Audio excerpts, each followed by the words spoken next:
Y'all ready to start the show? I'm ready to start the show. Y'all, please keep clapping. Give a warm welcome to my friend, Dr. Nicole D.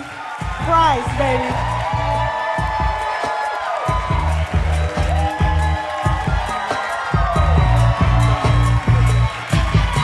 Hype her up, hype her up, hype her up, hype her up, hype her up.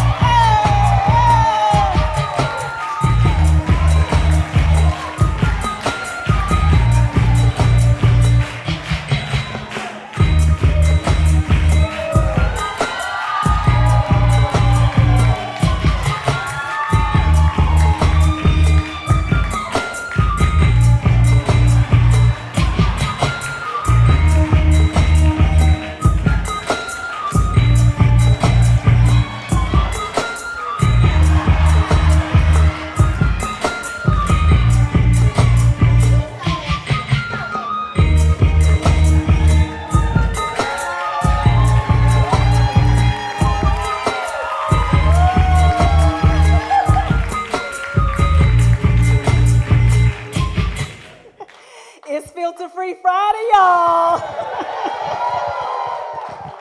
I'm so glad y'all here. I know some of you are not on social media. It's the 21st century, but every Friday I go live on social media and talk about my commentary for the week. The whole thing is filter free. At least it's supposed to. One time I showed up with some ashy lips, and if you want to know where black people draw the line, it's like, girl, why you out here looking like Pookie from New Jack City? Nobody was listening to anything I had to say. They was like, the crust. The crust. But no, generally I don't study. I don't put any notes together. I get out of bed with my bonnet on and I just go live and just start talking about what I want to talk about. But this Friday is my 49th birthday party Friday.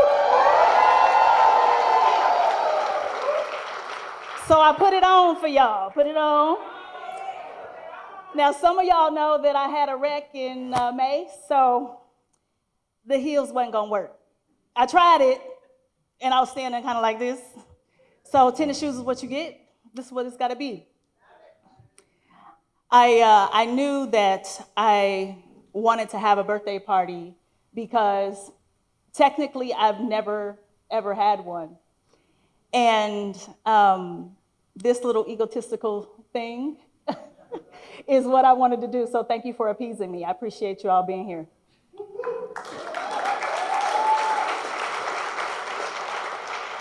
Now, I know 49 is weird. Many people say, why don't you just wait till you're 50? Well, there's two reasons for that.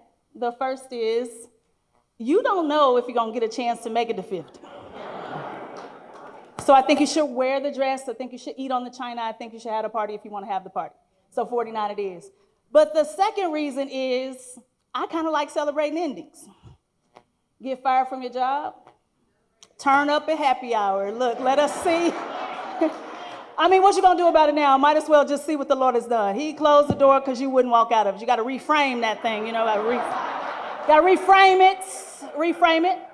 Some of y'all were there for my divorce party in 2009. Let me see your hand if you were there for the divorce party in 2009. Whoo, I skipped some red flags, didn't I?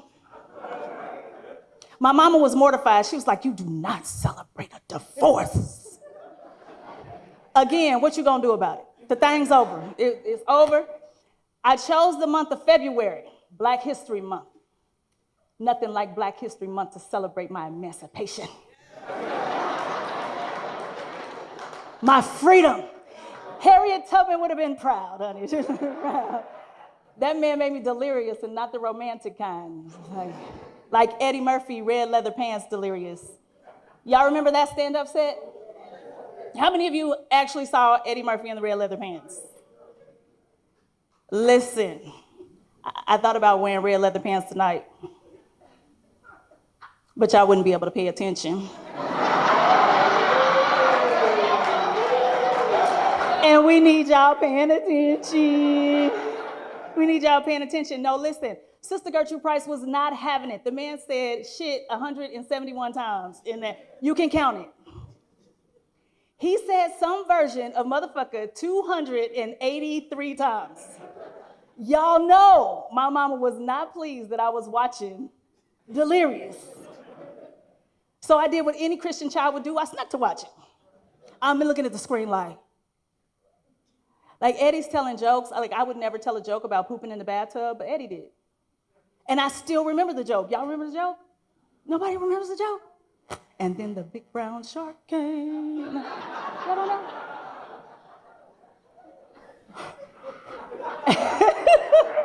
So disgusting. But listen, it wasn't just the cussing, it was the fact that he could just tell stories. I still remember several of those jokes, and that's craft. That's skill, you know? And he's the reason why I wanted to be a comedian. But, like Sharayla said, I've just been kind of fighting the thing because, you know, people expect you to be funny when you're a comedian. When I'm just telling jokes and people kind of laugh, it's like whatever, you know? But when people expect you to be funny, it's like a lot of pressure. But I tell you, when I think about Eddie Murphy, and I think about like how he's evolved and who he's become, it's like, dang, if he could go from all of that to Dr. Dolittle, there's hope for all of us, yeah, right? Like the little kids who grew up with Dr. Dolittle don't even remember red leather pants. They don't have any knowledge of it. But when I think about just like what I was trying to do when I came here tonight, I was thinking about 1986, and I call it the birthday that wasn't really. What you should know, my friend Paul's here. Paul used to live at the end of my block. Paul, raise your hand. My block that I grew up on was very unconventional for Kansas City. I call it the original diversity, equity, and inclusion training. Because it was incredibly diverse, lots of different people. The man, Mr. Joe, who lived on the corner, was the one who decided that for my 10th birthday, that he was going to have a block party. And so he shut down the entire block. We had a DJ, we had food. I see Grace, you nodding, you remember this. But next to Mr. Joe was Miss Ernestine Jackson. Some of you know her as Ernie, Miss Ernie. Now, to give you a visual of Miss Ernie, she used to wear these really long dashikis. She had her hair in a head wrap, big chunky jewelry, and she always smelled like frankincense. She had 4 generations of people in her house. Grandma, her mother, that's what we call her grandma. If you went into her bedroom, it's like dolls everywhere. It was kind of weird for an adult, but she was super cool. Ernie had 5 children. 2 of them were gay, openly, before it was safe or even cool. Then she had like Nigerian in-laws, white grandchildren. It was like a whole lot going over there. But what I remember the most is that there was a lot of joy. And it taught me something about what it looks like to have family and joy.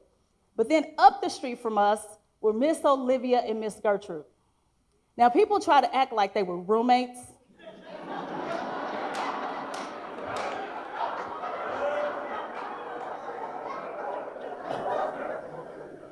Miss Olivia and Miss Gertrude, they adopted a boy named Puddin'.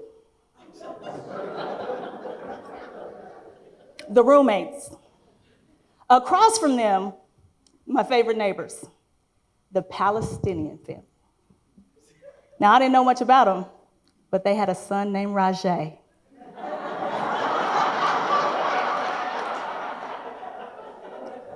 Let's just say I wanted my first interfaith experiences to be with a Palestinian boy.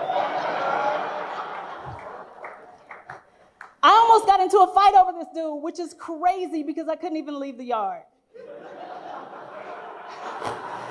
But one day I'm walking home from school, and this girl named Shay, she walks over to my side of the street, and she looks pretty mad. And Shay is like twice my height, twice my size, and she goes, "You messing with my man?" Now, you might not know this about me, because I'm sure it's not obvious. But even if not, I'm gonna say something like, "Of course not. But if I was, what you gonna do about it?" And that is precisely what I said. Now, I'm the 6th child of 7 children, and Shay rears back, she getting ready to punch me in the face. And in what seemed like 2 strides, my brother Jimmy was up there grabbing me out of her grip. And so I had so much street cred for standing up to Shay, even though I never had to fight Shay because Jimmy saved me. So people wasn't messing with me, but not because I did anything, because I was willing to do something. Yeah, that was Rajay. Next to us was this man named Alfie. He was a photographer. His dad was a Negro Leagues baseball legend, Alfred Surratt Sr. I don't know if you all know him. But next to him were these two people. I never even really knew what they looked like, but I knew they had to be white because they had two Afghan hounds. Y'all know what Afghan hounds look like? They're like this big, their hair's all the way, and listen, perfectly groomed too. Hair just as straight, and you'll never see the people. Just a house full of mystery and conditioner. You know, like what is going on in there? In fact, I was so suspicious, because listen, it's okay to not come outside these days. But back then, you know, we got Netflix. But back then, if you stayed in the house, that was strange. They didn't come outside, so I used to sprint past their house because I was sure they were serial killers. But on my birthday, even they came outside, and they looked exactly like I expected. Long hair, like their dogs. Long faces, like their dogs. Pale skin, kind of white, like their dogs. Everybody was out. It was a great day. It was super hot. And when it's super hot and you're having a block party, what's the very next thing that's going to happen if you live in the city? The fire hydrant got turned on. I still have no idea where they get the key. But somebody always gets the key. Water comes pouring out. Now, of course, there are people in the water with their full clothes on. Of course there are. But listen, y'all, people are out there in swimsuits and swim caps too. Like they got ready, like it's a water park or something. They like outside, little toddlers getting blown over by the force of the water, just. Now, if we had a fire, what were we gonna do? We didn't think that far in advance. All we thought about is that we were cool.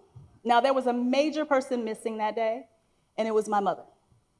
My dad had been in the hospital for 3 years, 2.5, and for the last 3 months, he had been in a coma. And my mother was at the hospital every single day, so she wasn't there.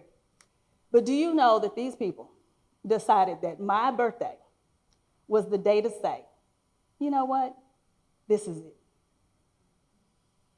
They took him off life support on my birthday. Who does that? Like you couldn't wait, we done waited 3 months.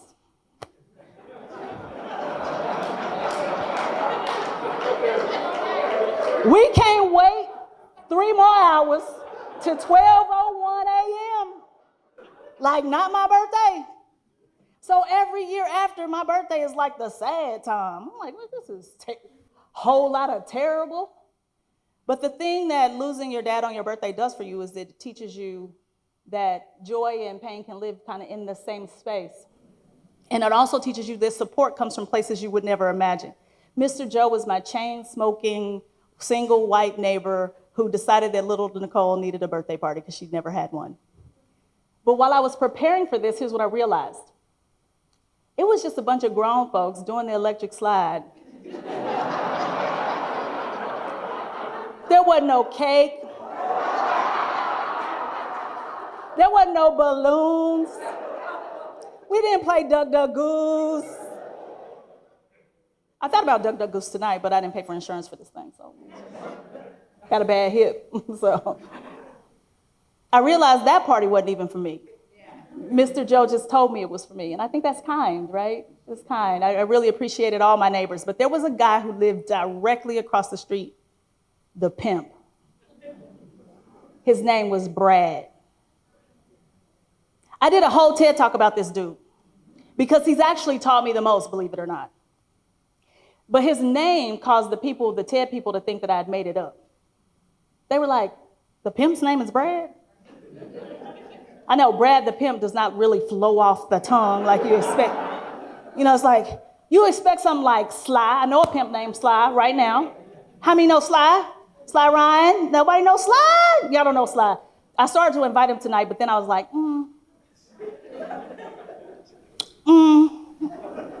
I don't know who his +1 gonna be. You know what I'm saying? I gotta make pimp decisions, so he did not get an invite. But, pimp name Slickback, something. Brad? The man's name was Brad. So I did a TED Talk about this guy. I don't know if you know what a TED Talk is. It's like when you stand on a little red circle on YouTube and act like you made up ideas. Y'all know this one?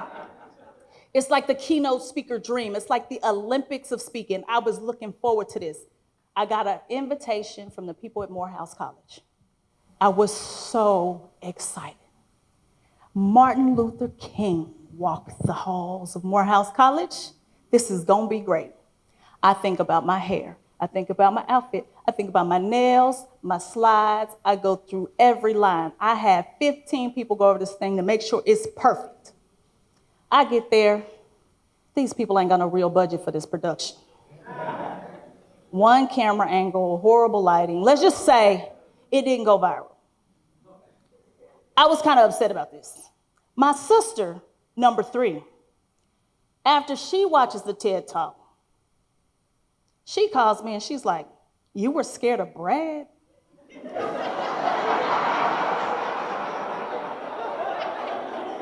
I was like, "King of the bitch slap?" Yeah, I was scared of Brad. Here's what I found out. Guess who wasn't scared of Brad? Number 3, Grace. Now, this is what you need to know about her, though.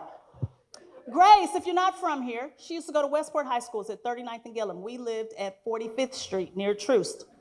That's 10 city blocks, a full mile. Grace fought dudes from Westport High School all the way home. When she got there, she was missing a shoe, but her jerry curl was perfect. Not a black eye, not a busted lip, nothing. And she was so proud. So Brad apparently is afraid of this girl. Wouldn't you think somebody would tell me? Because listen, people will be like, "Well, let's figure out what's going on with the pimp. Let's hear his story." Nah, man. I'm not even talking to that dude. I'm not even looking at him in the eye. You're not going to have me on Truth talking about how much for one rib. No, it's not happening. I have seen some of the most beautiful people in the world just be tired. No, I'm not talking to him. Turns out, Grace is scared of him. But you know who I think doesn't have discernment? My mama. Why is my mama sending me over to the pimp compound with foil-wrapped chicken plates telling me to feed these people?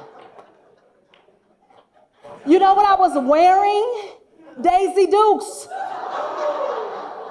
You know what other options I had? Bodycon dress. Other option, biker shorts. All inappropriate outfits for the pimp's house. I'm going over there like, my mom told me to bring this food over here. Sometimes people just Christian, like too Christian. But dude, he was totally scared of her. And I was like, why would he be scared of her? And then I thought about, because I'm preparing for this, word on the street is, just a couple of months ago, there's a club here locally. These people get kicked out of the club for rearranging the furniture. Like, why is the table over by the DJ booth? They consider themselves interior decorators, I guess. How you get kicked out of the club and you 60? Like, what is happening? And let me tell you, they are not embarrassed. There's proof of this on Facebook. They did not untag themselves. I feel totally safe to tell whatever joke I want to tell tonight because she's sitting right there.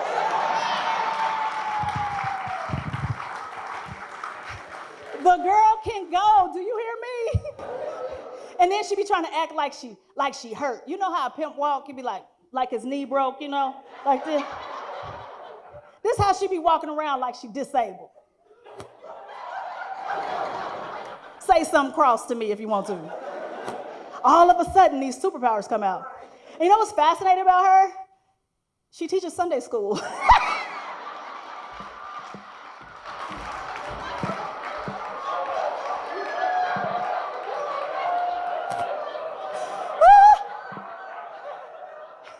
Humans are complex. Humans are complex. How you get kicked out the club for fighting at 60? I don't know. All I know is I don't spend a lot of time in clubs because I like to go to bed early. If I was ever in a club, I was usually fighting for my sleepy life. In fact, one time I woke up and I had a whole bunch of purses on my arm. And I was like, why is it so dark and so loud? It's like, oh yeah, I'm outside against my will again. But you know where else they keep you up super late? Church. Church. You know, people will tell you if you do not want to stay up on December 31st all night long to watch the new year come in, that you just don't love Jesus. It's how I knew I couldn't be a preacher. I go to bed at 9 o'clock. I couldn't stay up. And listen, when I was a kid, I did not have just a regular church experience. On Sunday, 6 a.m. service. We would have breakfast after that. Then there was 9:30 a.m. Sunday school. Then 10:45 service. Then we'd take a break and have some lunch and come back for 3 o'clock service. Oh, we're not done.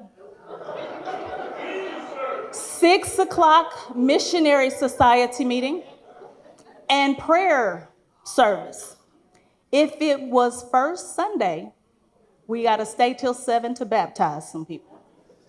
That's just Sunday.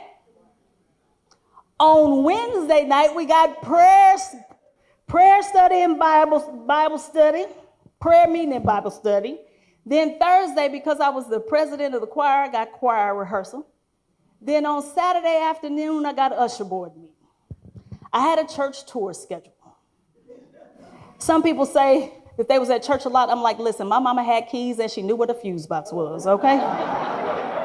Was there all the time.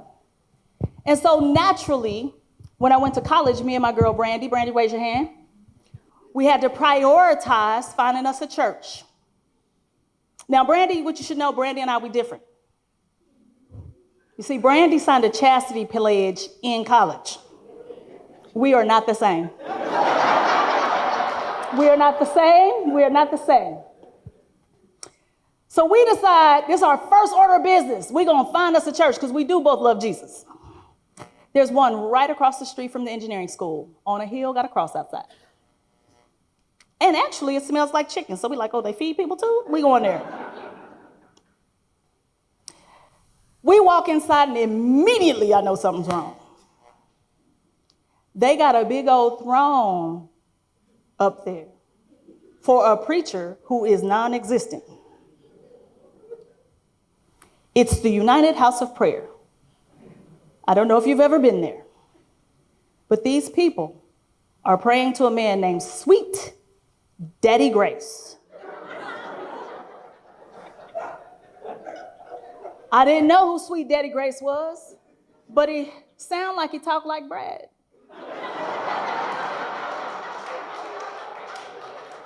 Hey, baby, let me give you some direction. Listen, these people were going ham. Now, I grew up Baptist, so I was used to a turned up service. You know, we know how to get turned up. We could shout and be there all day. I just told you I was there all day. But Brandy was African Methodist Episcopal. She ain't seen the turn service. After we had been there about an hour, she like, hey man, I'm hungry. I'm like, dude, I don't know when we're gonna get to leave. And that's when they did altar call. I'm thinking it's time for it to be over. And I'm thinking this is voluntary. It is not. We have to go up front. They got people lined up. They forcing you. It's my turn. I get up there. People falling all out. I get up there. I'm ready to fall out. You know what I'm saying? Threaten me with some Holy Ghost. I'm here for it. This man put his hand on my head. I ain't feeling nothing.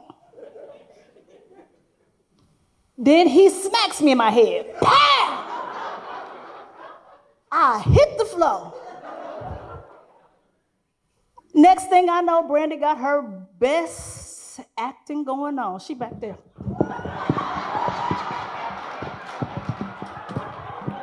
She said, you ain't gonna hit me in the head. She looked like she was auditioning for a Tyler Perry stage play, boy. And then you know people who don't know how to shout, they do that little. That was Brandy. She out there, I said, girl, Listen, we get back to our seat, we think it's over. It still ain't over. They still talking. I'm like, listen, man, I feel like it's Marvin Sapp. Close the door. Usher, shut them doors. Man, as soon as they start praying again, had them eyes closed, we beeline for that door, man. We trying to close a tab at the Waffle House. We was hungry. Hey, so Sweet Daddy Grace been dead since Nixon was president. And these people still got a throne up there. We didn't go back. But we had a good old time in North Carolina. I like the South. How many of you spent some time in the South, any of you? No, I got some people here from my family from Mississippi is here. Listen, I used to go to Coahoma County, Mississippi to spend time with my grandmother in the summers. Man, listen, it would be so hot. And my grandma didn't really like air conditioning. So I thought that's how I was gonna get out of this thing. Death by a box fan, like just hot. But it was in Mississippi when I realized my disdain for mosquitoes. The mosquitoes in Mississippi, like, they so big they sound like hummingbirds. They're like, just big. And my grandma had this fogger that I'm sure is banned by the EPA. She would just be walking around in your face. If I end up with some rare form of cancer, it's because my grandma was spraying something in my face that's meant to kill everything, not just mosquitoes. Man, listen, and so because I hate mosquitoes so much, I fuck with anything that kills mosquitoes, including bats, until one ended up in my house. So I hear a little scratching in the attic one day. I think it's a squirrel. So I call the people. Come get this thing. They're like, ma'am, it's probably not a squirrel, it's a bat. A bat? Whew. I ain't got no bats. That must be how you was raised. That's what I was thinking in my head. Now, what you should know is my backyard is a certified wildlife habitat. All you gotta have is some places for the little rabbits to be, that the frog's okay in your grass, you know, that you don't rake all your leaves. That's me, as long as that stuff is outside. Now, the bat at this point is still in the attic. They come, they find it, they tell me where it's coming in. The man takes a little picture of it, he comes and shows it to me. That's white people shit, right? Like, sir, I do not want to see the bat, but that's real cute. Thank you. Thank you, get it out. And that's when he tells me that it's illegal to kill a bat because bats eat 4,000 to 5,000 mosquitoes a day. See, you should like bats because we don't like these mosquitoes. So the people convinced me that they have evaded the bats. The bat is gone. One day I'm in my bedroom doing my yoga stretches.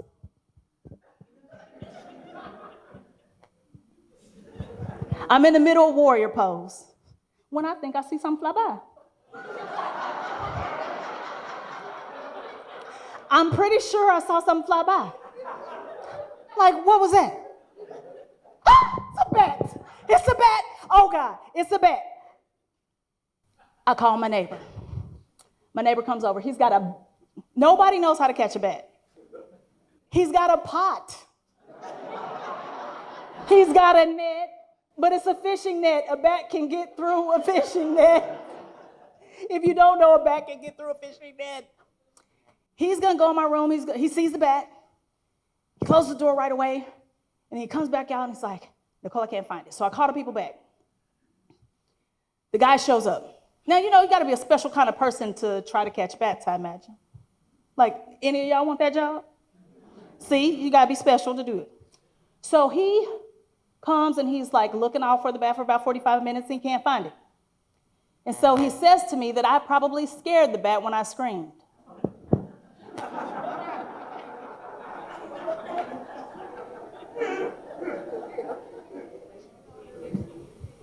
Let's focus, sir. Is the bat smart enough to find its way out? And this is how I knew that I did not need to be an engineer ever. He says to me, well, they couldn't pass an IQ test. What are we even talking about?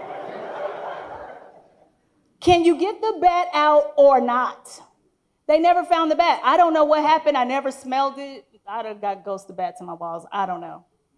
But let me tell you, between bats, my grandma spraying poison in my face, and pimps across the street, I be in danger, okay? I be in danger. And because I be in danger, I think about funerals a lot. You know, one of my cousins worked for a funeral home. She got fired. Oh, you're interested in how do you get fired from a funeral home, you say? I thought you'd never ask. She needed to move from one part of the city to the other part of the city. So she borrowed the hearse from work. Can y'all imagine you at the stoplight? You look over, it's a hearse and an ironing board sticking out the window. She just sitting there like this, little back boxes in the back. Something must have fallen out of one of the boxes because the next day, the funeral director shows up and he's like, why is there a George Foreman grill in the back of the hearse? So I like to call my son to gossip sometimes, and he never goes for it. But this time I think it's gonna be different. I'm like, this is a good story. He's gonna gossip with me this time, right? So I call him like, dude, you'll never guess what happened. My cousin got fired from the funeral home for stealing the hearse. Actually, Mom, it's kind of genius. And then I thought about it, kind of low to the ground, got wheels in the back, just push your boxes right on in, push them right back out. Unless you live in that apartment complex and you see her backing up in there, you're like, what the heck is going on here? Like, what is this? What is this? Needs some direction. She needs Brad the Pimp. Funerals are interesting, right? Like, I've been going to these funerals and people are like, it's a celebration of life. We got these color schemes. Listen, if I die, y'all better act sad. I ain't playing with y'all. I do not want no yellow as the theme. I want veils. I want gloves. No fuchsia shoes. I need somebody saying, Miss Irma, get the smelling salts because you done fell out in the casket talking about, take me now, Lord. Take me now. I need you to just be weeping and wailing, Lord, why you take me, God? Why you do it to me, Jesus? I don't even care if you don't believe in God. Act sad. Weep and wail. Do you hear me? Talk about celebration of life. No, we are celebrating life today. When I die, y'all sad. You get it? I want to see some crying. Somebody said, if you ain't here, why do you care? I'm going to come back and I'm going to hunt your ass. If you don't, you better act sad. Act sad. Least you could do. You know, earlier this year, one of my line sisters passed away, Jennifer. And they had these little handkerchiefs at her second line event after the service. If you are not familiar with New Orleans culture, the funeral is really sad. People can't hardly talk. How y'all supposed to be at my funeral? You want to get up there and lie? Get up there and lie. Talk about how I was just the most compassionate person ever, how I helped anybody who asked. Lie. Take longer than 2 minutes. Fall out. You hear me? Have something good to say about me. Don't be silent when they say anybody want to say something. Get up there and say something. This is not the time to act shy. I want you to waste money on the big flowers, all of it. I want the carriage. I don't want no hearse. I want all that little horses galloping. Oh, listen, y'all ever seen the funeral where they do the little crowning, sir? I shall wear a crown. I want crown. I want all of that. If somebody say this is not what she would have wanted, I'm going to say the devil is a liar. That's right. got video footage, that is not what I want. I want all of it. Put my face on an Essence magazine. That's the obituary. Recently, I saw a little purse. It was an obituary little purse, got a chain. So you can walk out the funeral with your chain, with my face dangling on the side of your waist. They even got Louis Vuitton print. Forget the copyright, it's my funeral. Now, when you want to be happy, I have decided I'm adding a second line. Because in the second line, this is just where you get to be happy, in the second line. Yeah. There's a storm out, Hey, on the ocean, hey, and it's moving hey. this way. If your soul Soul not not, hey, anchored in Jesus, hey, you will surely drift away. Ooh, there's a storm out hey. on the ocean, and it's moving this way. Now, if your soul not anchored in Jesus, you will surely drift away. On the devil, I'ma blow the whistle. Hey, say it with me. On the enemy, I'ma blow the whistle. Hey! On the hater, I'ma blow the whistle. Oh, over the ocean. And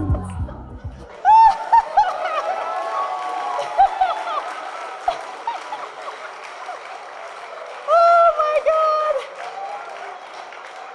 Oh my God. No, seriously, y'all can do whatever y'all want. Khalid is donating my body to science. Listen, you all have been so wonderful. Thank you so much. Thank you so much. Thank you.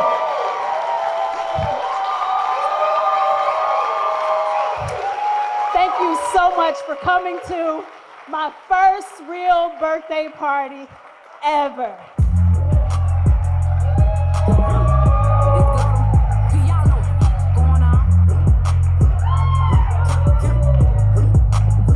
I got shirts for the funeral. Down from Memphis, what you know about me? Big G-L-O-N-G-L-E. 50,000 new Chanel shopping spree, and every time I pop out, you know I A-T-E.